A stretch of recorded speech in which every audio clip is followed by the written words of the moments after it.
Welcome to Inspired Women, Amazing Lives podcast, where we seek to thrive, flourish, and celebrate amazing women. I am Kimberly Wiggins, and we are hosting inspired women who are sharing their lives and their stories so that other women may know that the journey to their amazing life is definitely within reach. We are here every week to share resources and information that will help you along the journey to being that inspired woman leading an amazing life. Check out our new segment, Marriage, a Mindset and Marketing series, every second and fourth Wednesday of the month, where we are doing live coaching. Yes, you heard me, live coaching with a business owner and a mindset and marketing coach to experience the intersection of business success. Be sure to listen in, as there's always takeaways for every new and seasoned business owner. Remember to like and comment, and most definitely share these episodes with another woman that you admire and one who truly inspires you, or simply share with someone you would like to inspire. Enjoy!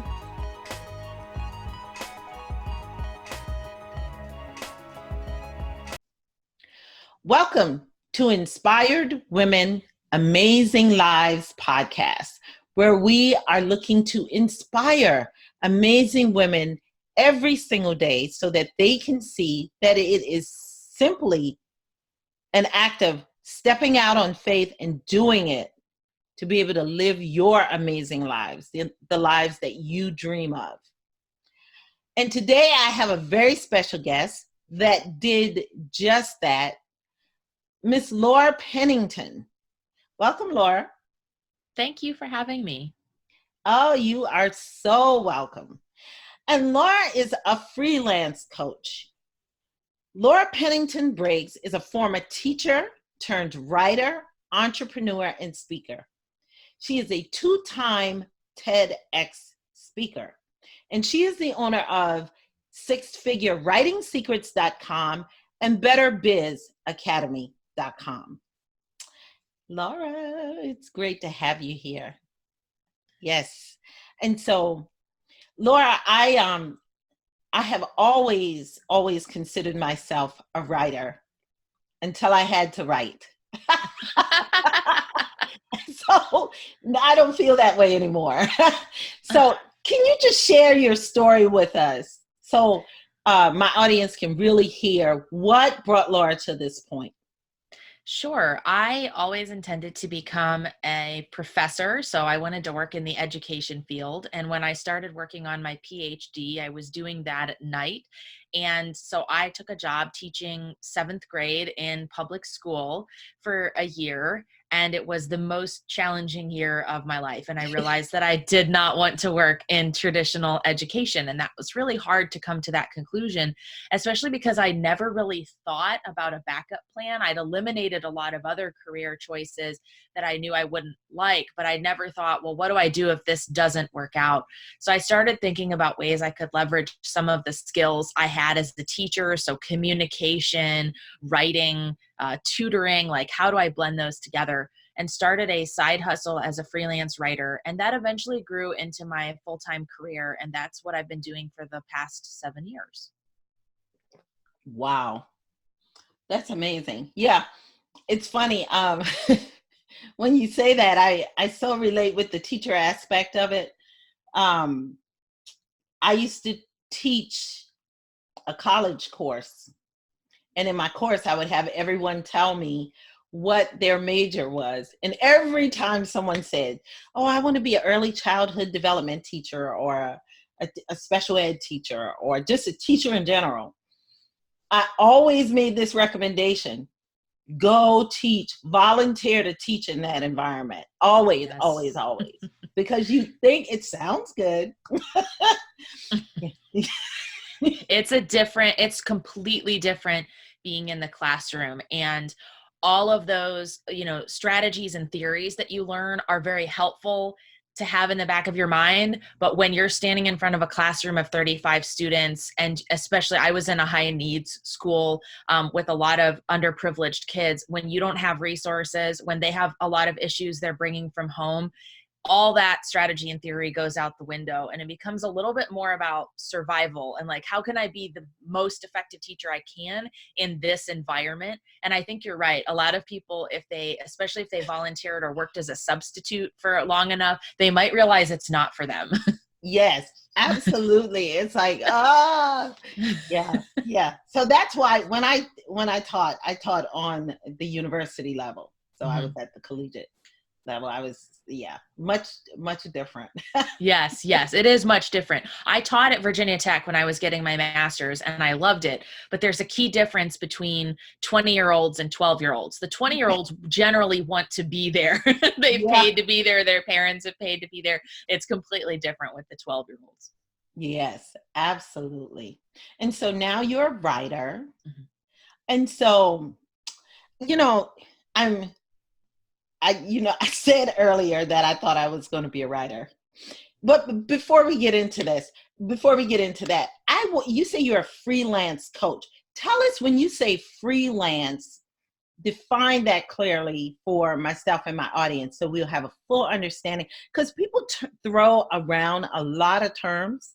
Mhm. Is a freelancer a consultant? What is a freelancer?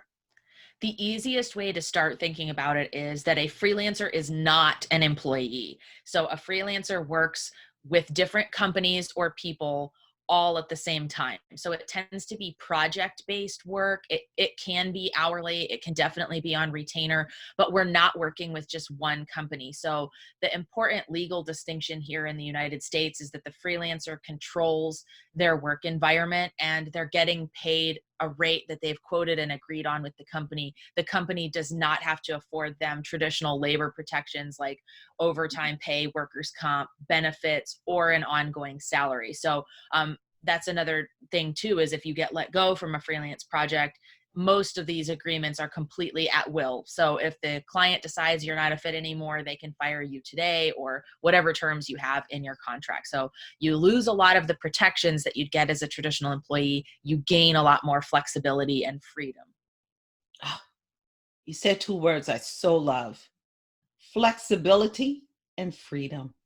Ah, Mhm. I love those words. Yeah, me too. Yes.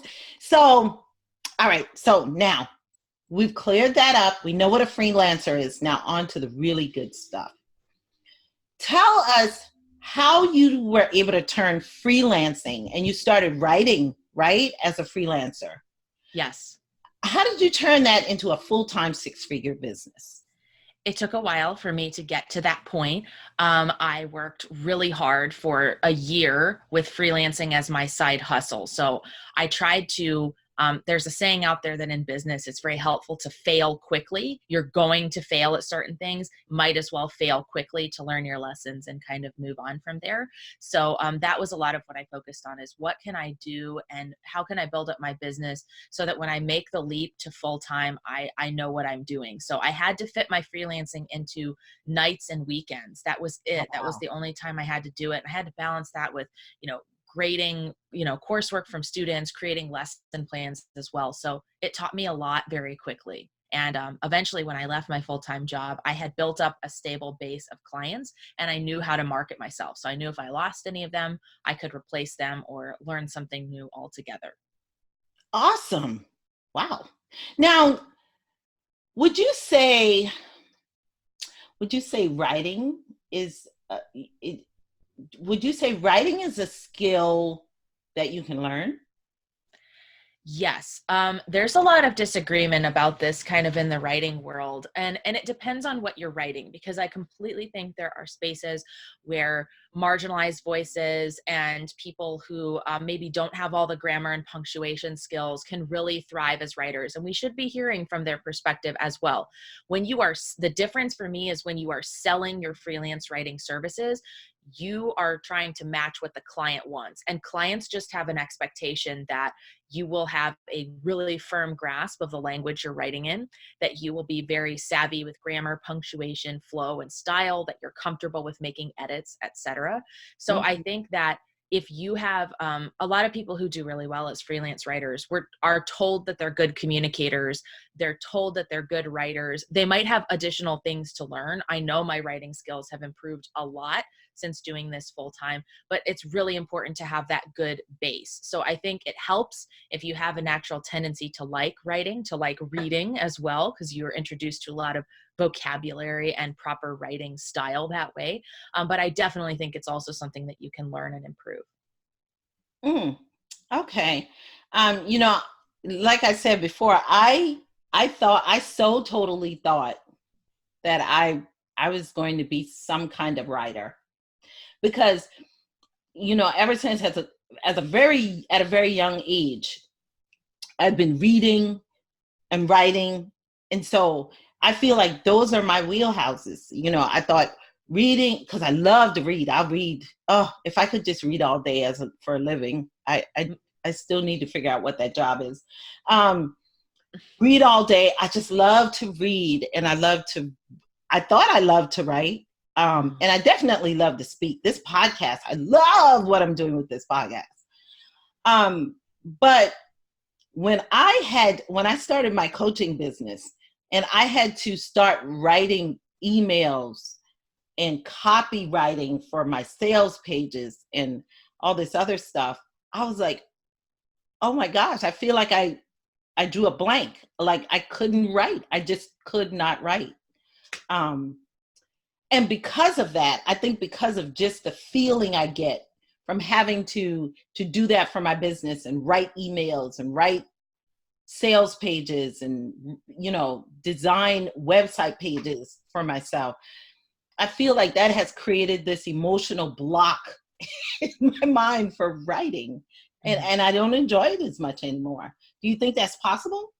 Oh, I absolutely think that it's possible. There's a great video by the author Elizabeth Gilbert where she breaks down the differences between a job, a career, and a vocation. So she says sometimes your job is all three of those things. It's what you're doing, like as a writer. But she said someday people might not buy my book. That won't change my vocation as a writer, that I love writing, but I don't necessarily want it to be my job. I mean, even I had a moment like that after writing for years, 40 hours a week.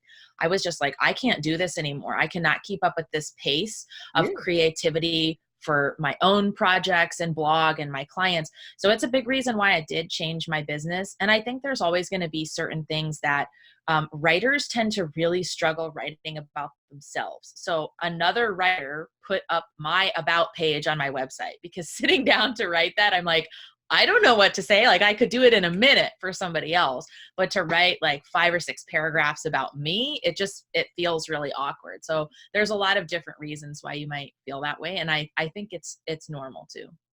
Okay, good. I'm glad to hear that. So I'm going to try to overcome that so I can start, because I don't even want to journal. Oh yeah. Yeah, I don't even want to journal. But but I'm going to start back. You've encouraged me. I think if you feel like it's work, like you have to do writing for work, it doesn't become as fun to do it for pleasure or for personal development. It's just like that whole process can feel cumbersome. So, finding a way to make it like there's no stakes attached to this. I'm doing it for me. It's not work. And starting small, just like 5 minutes and then build it up from there can help too. I think that's a good idea. Thank you, Laura. I appreciate that because I really want to be able to write. I feel like that has been a good, ever since I was young, that was just my way of communicating. I would just Right. write, so thank you. Yeah. So, so we've talked about writing already, but tell us some of the secrets. So if I have people in my audience, women in my audience who are saying, well, I really love to write. I wish I could write all day. Tell us some of the secrets to successful writing in general and building a business from that, even if you are just wanting to do copywriting. I think it's very important to become familiar with the psychological aspects of the reader. So that's true whether you're writing a book or you're writing blogs for someone else as a freelancer. As a freelance writer, I'm often jumping back and forth between different client projects. They all have a different end reader. So it's very important to keep that in mind when you're writing. Who's going to read this? What type of mind state are they in? Are they reading it on a mobile phone? So I need to make it, broken into smaller chunks of text so it's easier to read. That really helps to inform the writing process. And I also believe that doing research before you write, not together, those are two separate processes, helps to keep it distinct. So when I'm working on a client project, I do all the research first for, say, a week or 2 weeks worth of work for them. And then I will come back later and write it all together. It takes away some of the stress and pressure of working on the project. And it's easier to tell your brain to focus on, hey, right now I am only researching, or when I'm writing, I'm only writing. I'm not editing. I'm writing. I'm going to get it done. I'll come back and edit later. Helps me a lot. Wow. That's nice. Yes. So, this is a question I want to ask, and this is a personal question for me. Okay. So I wrote a book. Mm-hmm. Like, I wrote that book ever since in March, February or March of this year. And after it's just a 90-day devotional. And then I felt like I wrote it and I was done. And so then I had a book coach, and she said, all right, so now what I want you to do is I want you to go back through the book, and before I turn it over to the editor, I want you to edit it. I want you to edit it and go through each day of that. It's a 90-day devotion. You go through each day. You make sure the page sizes, the word counts are pretty much kind of consistent. And you edit it. So you make sure it says what you want it to say. And then give it to 3 people to read. And then I will give it to the editor. I have not been able to edit that thing. I am not kidding you. It's been like pulling teeth to edit that. All right. So my latest plan was, all right, I'm going to, on Fridays, because I don't work on Fridays, I said on Friday, I'm going to set aside 3 hours. I'm going to go to like a coffee shop, not my normal environment, and work on editing maybe 20 pages at a time or something. I don't know. That's my latest effort. I'll try that this Friday, but I have not been able to pick that back up to edit it.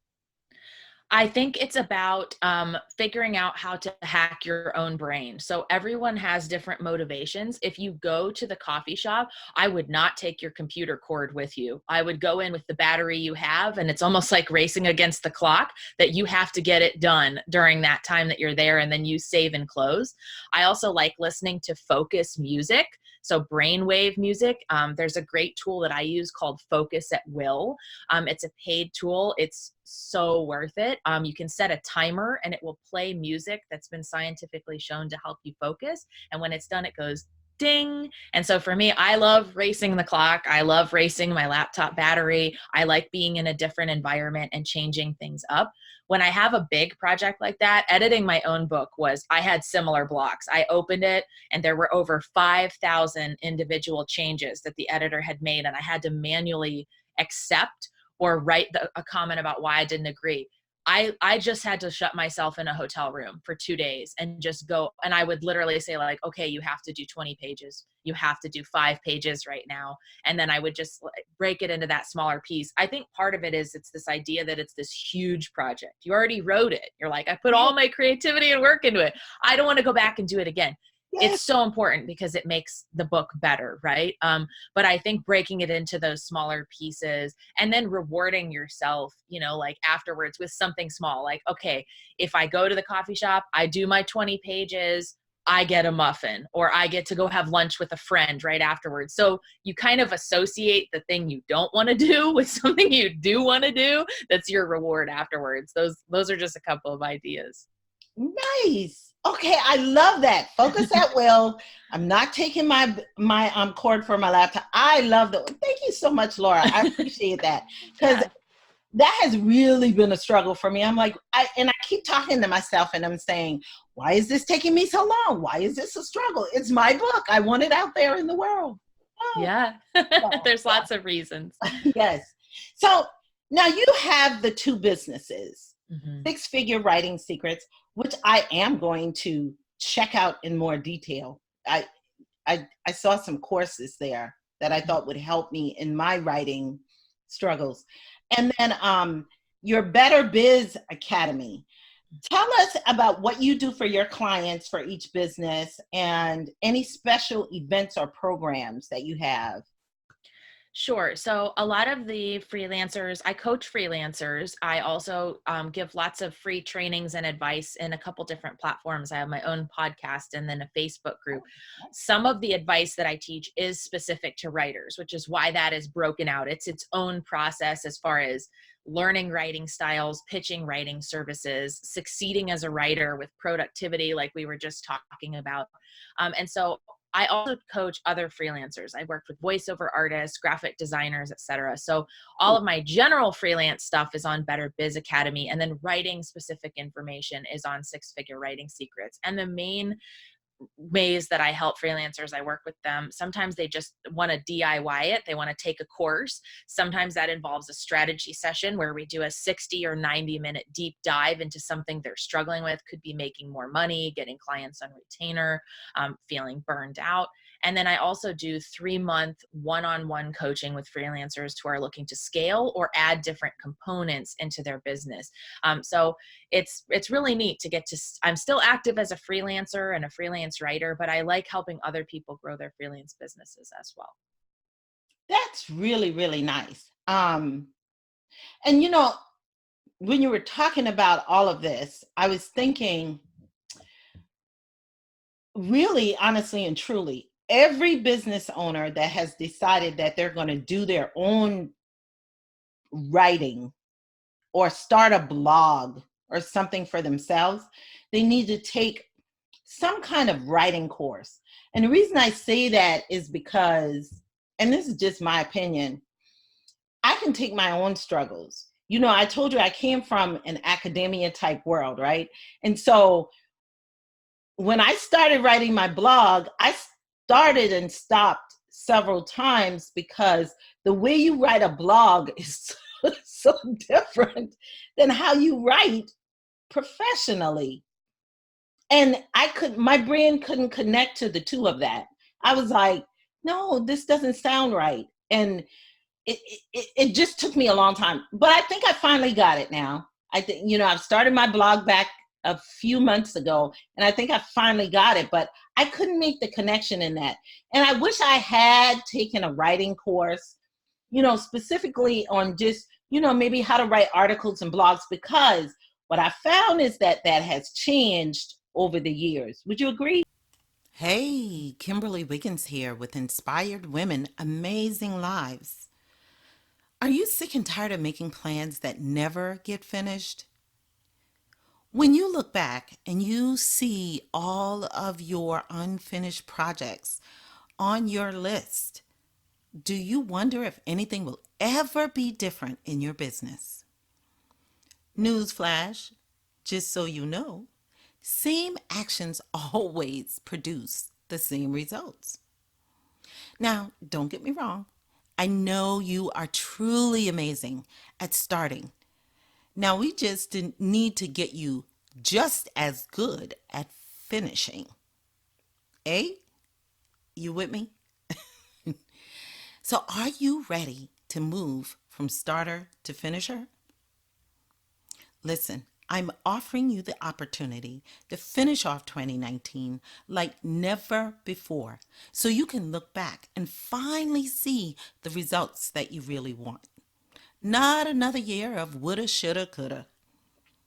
So, if you're willing to devote yourself to at least 10 hours of nose to the grindstone, laser beam focus, butt kicking action to your business dreams, I stand ready to provide you with the kind of radical support that will make all the difference. Check out my Rise and Grind Radical Accountability Program at inspiredwomenamazinglives.com. Let's get things shifted for you, for your life and business before 2019 is over. Mention that you heard this ad on my podcast for 50% off the Rise and Grind Accountability Program. Yeah, it has changed. You can't There's so much more competition now, first of all, because lots of people have blogs and businesses that have a content component. So you also have to be mindful of search engine optimization and how you set up every article and blog you post, not just for the person who's reading it on the other end, but so that it properly signals the search engines what that page is about. And so it's definitely an art. I just taught a live person 3-hour class this last weekend about how to blog and write blogs and do SEO, because it can be overwhelming as an outsider, but there's a creative component to it. And then there's also the technical component of making sure at the end that your blogs are SEO friendly. Yes. And now while you're talking, I'm just navigating to that because I did not really think about that. But I see that you have a course, because I remembered seeing that, the new Freelance Writer Starter Pack, SEO copywriting and guide yes, to copywriting. Would that be a course that would teach that SEO portion of that? Yes, so that's actually a bundled course that I have with my SEO writing mentor, Yawanda Black. Yawanda has been writing for over 20 years for SEO wow, and selling articles. And then I teach in a component of that how to land work on sites such as Upwork. So it's definitely a great place to get started if you're thinking about what is SEO and how do I write for it. Oh, okay. Awesome. So all right. I just wanted to know, because now you've introduced me to something else I need to, now that I've got my blog going and I feel like I'm in a good rhythm, it's probably a good time for me to focus on upping my game on that by making sure that I've got all those SEO elements in the blog, yes, right? Yes. Okay. That makes sense. Yes. So audience, I hope you're catching all of this. Oh my God, Laura's giving such good information just about writing in general. And the one thing I've learned, I fought this for a long time. I don't know how many coaches, Laura, I've told this, that I don't want to write. I said, I don't want to write. I don't want to write. And they're like, well, you can hire someone to do it all the time for you. But they're not necessarily going to capture your essence or your voice. It's going to take them some time to do that. They will be able to do it, but it's going to take them some time to do that. And you will always have to kind of wait on that person to do it for you. And so that's why I just bit the bullet and said, okay, I'm going to embrace this, because I just, in a business aspect, I just don't like it. But yeah. But I'm learning to embrace it. So I'm getting there. Laura, you have done something that's just absolutely amazing. TED Talks. Now, I have been talking about doing a TED Talk for probably about 5 years and have not done it yet. And you've done 2 of them. Mm-hmm. Tell me, how did you land your TED Talks?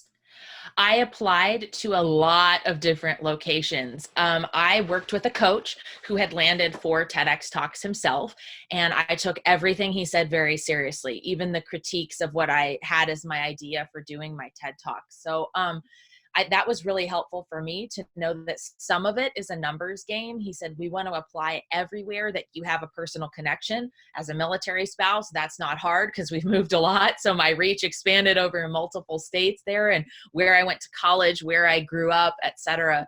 So that was something where I put in a lot of effort in the, I believe it was 2017 when I started applying a lot to the different TEDx events. And then actually it was the summer of 2018. And so I got 5 different invitations from that. And then I chose the 2 where I felt like I would have the best potential impact with my target audience, and I was going to get the most support. A lot of people don't realize, like, you you have to, well, one, you have to memorize a TEDx talk. So it's 12 to 18 minutes fully memorized, no note cards, right? That's a challenge for a lot of people. And you also, the event should have speaker coaches that are helping you refine your draft.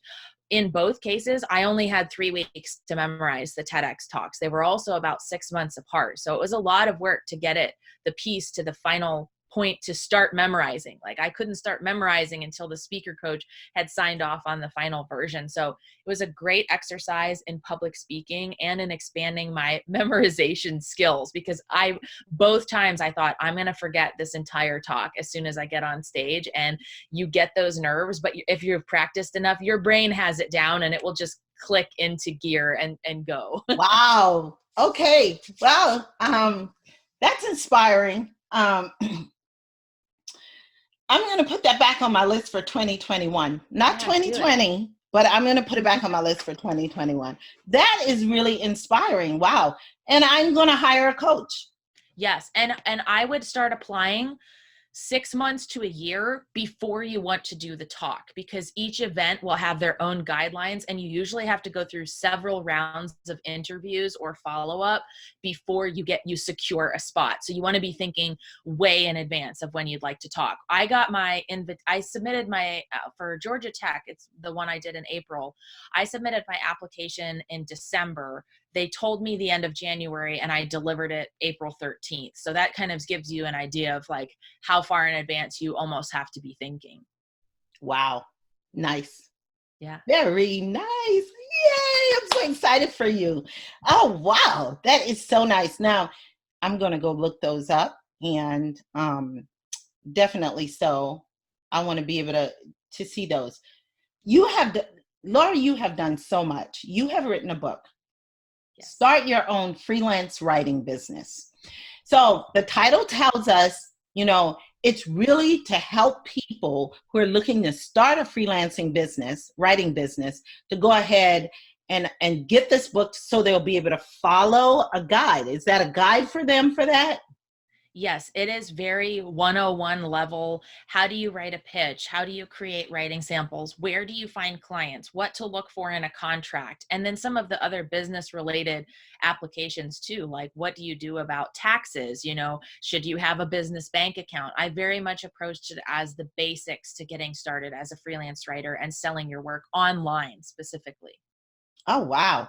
Very nice. Ooh. I think I'll do a contest on that and give away a couple of those books.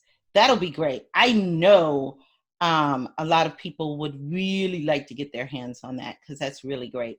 Thank you so much for sharing that that book with us. I know a lot of people who are writers. I do know a lot of writers, so that'll go over big.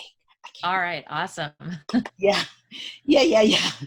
All right. So Laura has her websites that I will add to my podcast notes, as well as her social media links, but she is also giving you a free gift, the top 25 freelance careers. Tell us about that gift, Laura. Yes, so this is a PDF that I put together with the research team that I work with, who helped me produce all things freelance in my business. And we found out the most profitable and most in demand 25 freelance side hustles. We talk about average starting hourly rate, the pieces of software you should know, and then what those freelancers do on a day-to-day basis. So if you're listening and you're thinking, I don't want to write, there's 24 other suggestions in that PDF to help you figure out, based on your skill set and background, what might be a good fit for you. I'm downloading that myself, Laura. Okay. I like it.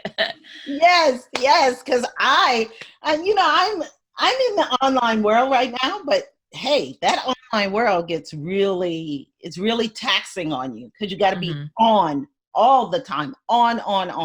And so true. Yeah. Definitely so. That's a great free gift. Wow. And I will put the link to that on my podcast show notes as well, so that okay, perfect. My audience will be able to get that. Laura, I asked you to tell me something funny or unusual, and you said you have been tap dancing for over 30 years. I have. Are you kidding me? No, it's so it started when I was 3 and I wouldn't sit still. And so my mom put me in a few different activities. We tried gymnastics. I'm 5'11", so that was never destined to work out. But she put me in gymnastics, t-ball, and then tap dancing because my grandmother, her mom was actually a professional tap dance teacher and performing tap dancer. So we thought there might be a genetic component to picking that up. So my mom was just trying to look for extra ways for me to expend my energy because I was a very active child, and tap dancing really stuck. So it became something where I just really started to love performing on stage. I feel like tap dancing is kind of a lost art. We've seen people like Savion Glover bring it back into the, modern awareness recently. But it's something that I really love doing, and has just been really fun to get to learn and then get kind of like I've shared. My grandmother has since passed, but it was really cool for her to be able to come to my recitals and things as a kid. And so it's something I hope to pass on down when I have kids as well. Oh, that is so nice. You're so right. It is. I feel like it's a lost art. Hmm. And it's so, to me, it's just beautiful. It's graceful. Wow. Yeah. Um, and are you still tap dancing?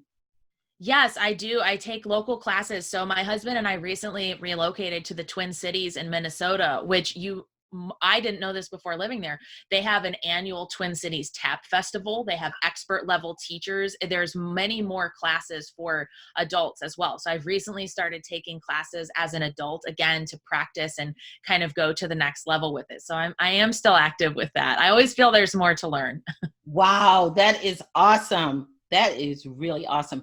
And you know what, Laura? I can imagine, I've never tap danced, but when I see tap dancers, they are moving. They are really, Mhm. they're exercising. To me, it's Yeah. a form of exercise as It well. is. It's great cardio. I used to do 2 and 3 minute performances on stage, and at the end of doing one of those, like if you went all out, I mean, you had to really struggle to catch your breath again. So it is great exercise. It builds really strong legs too, because you're putting all that pressure on your ankles and your feet to do things. But it's so fun. It's very percussive and beat based. So if you're another thing I liked about it, you don't have to be flexible to do it. So if you're like, I tried ballet and I didn't love it, it's totally different. Tap is so much more modern, improv based, and a lot more fun, in my opinion.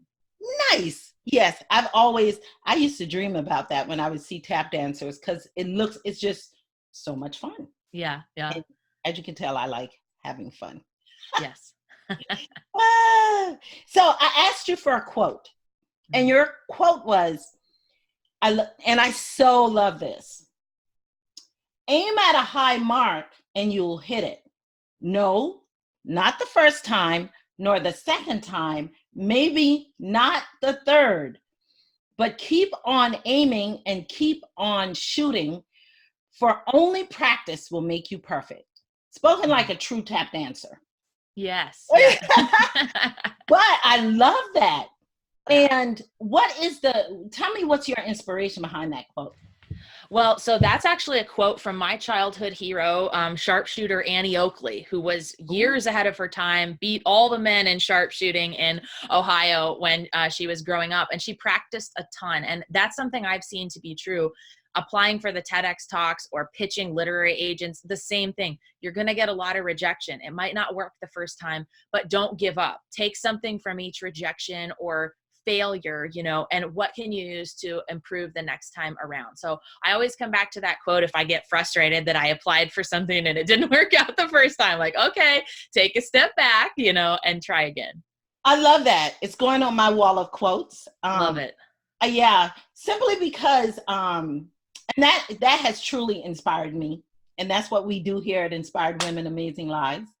Um, because I'm in the process of applying to guest blogs Mm, and applying to publications. yes. And that has been It's that an exercise in rejection, right? yes, yes it is. And so that has been, so what you just said was very inspiring for me. So that's definitely going on my wall of quotes, because there are days when I just say, I say, okay, I've had enough of this for today. I'm not doing it anymore today. I'll start fresh tomorrow. Yeah.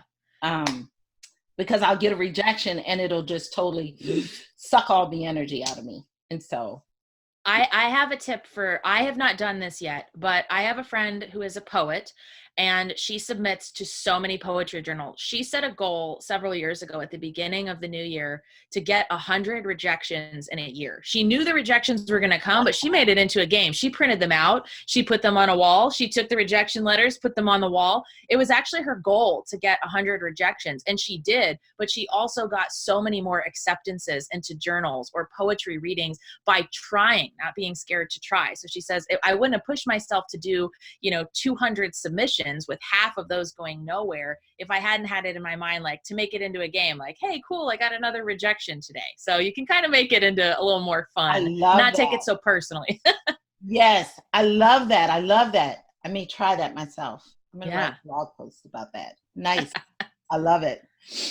Thank you so much, Laura, for coming in. I absolutely love that you were here today and you shared this with me. I think this is going to bless a lot of my audience because we have a lot of writers out there, a lot of writers, and I absolutely love it.